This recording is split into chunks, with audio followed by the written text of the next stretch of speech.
భారత్ పాకిస్తాన్ దేశాల మధ్య ఎప్పుడో 1960లో కుదిరిన సింధు జలాల ఒప్పందానికి చాలా చరిత్ర ఉంది. నిజానికి ఉభయ దేశాల మధ్య యుద్ధాలు, ఉద్రిక్తతలు, సరిహద్దు ఘర్షణలు వంటి అనేక ఆటుపోట్లను ఎదుర్కొని ఇంతవరకు సజీవంగా నిలిచిన ఒప్పందం ఏదైనా ఉందంటే అది 1960లో కుదిరిన సింధు జలాల ఒప్పందం ఒక్కటే. అయితే ఇప్పుడు ఆ పవిత్ర బంధం కూడా పుట్టుక్కుమంది. పాకిస్తాన్ ప్రేరేపిత ఉగ్రవాద ముష్కరులు జమ్మూ కశ్మీర్లో అత్యంత హేయమైన ఉగ్రదాడికి పాల్పడి 26 మంది పర్యాటకులను పొట్టన పెట్టుకున్న నేపథ్యంలో మన దేశం సింధు జలాల ఒప్పందానికి చెల్లుచీటీ రాసింది. నిజానికి గతంలోనూ అనేక సందర్భాలలో సింధు జలాల ఒప్పందాన్ని రద్దు చేయాలన్న డిమాండ్ ఉంది. నిజానికి దేశాల మధ్యనే కాదు, రాష్ట్రాల మధ్య కుదిరిన నదీ జలాల ఒప్పందాలు నిత్య కలహాలకు కారణమవుతున్న తీరును చూస్తున్నాం. ఎక్కడి దాకానో ఎందుకు, నిన్న మొన్నటి వరకు కలిసున్న ఉభయ తెలుగు రాష్ట్రాల మధ్య కృష్ణా గోదావరి జలాల పంపకాలకు సంబంధించిన ఒప్పందాల ఉల్లంఘనలు, ట్రిబ్యునల్ తీర్పులు అనేకమున్నాయి. రైతులు, రాజకీయ పార్టీలు కత్తులు దూసుకున్న సందర్భాలున్నాయి. అలాగే ఇంకా అనేక ఇరుగు పొరుగు రాష్ట్రాల మధ్య కూడా జల జగడాలు సాగుతున్నాయి. అయితే భారత్, పాకిస్తాన్ దేశాల మధ్య కుదిరిన సింధు జలాల ఒప్పందం ఒక చారిత్రక ఒప్పందంగా చరిత్రలో మిగిలిపోయింది. ప్రపంచంలోనే అత్యంత విజయవంతమైన నదీ జలాల పంపిణీ ఒప్పందాలలో ఒకటిగా నిలిచింది.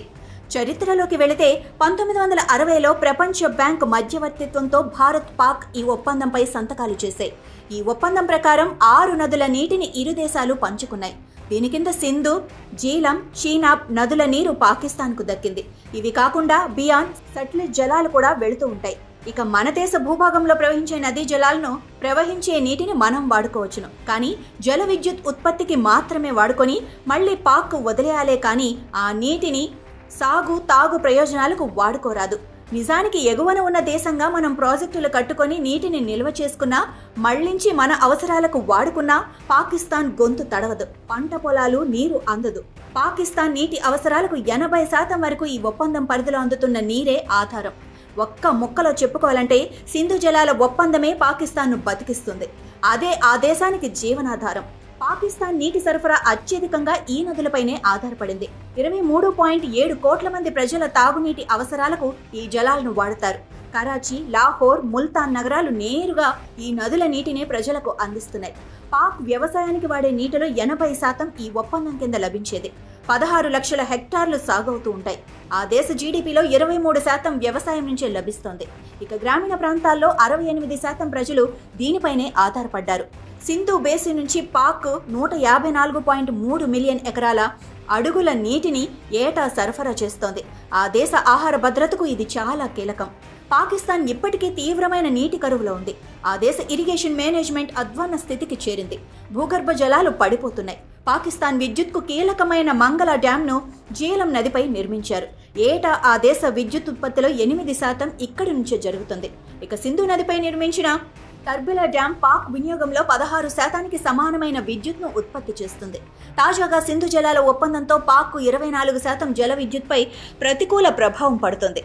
పాకిస్తాన్ జీడీపీలో 25% ఈ నదుల నుంచే లభిస్తుందంటే భారత నిర్ణయం ఆ దేశాన్ని భవిష్యత్తులో ఎలా ప్రభావితం చేయనుందో అర్థం చేసుకోవచ్చు.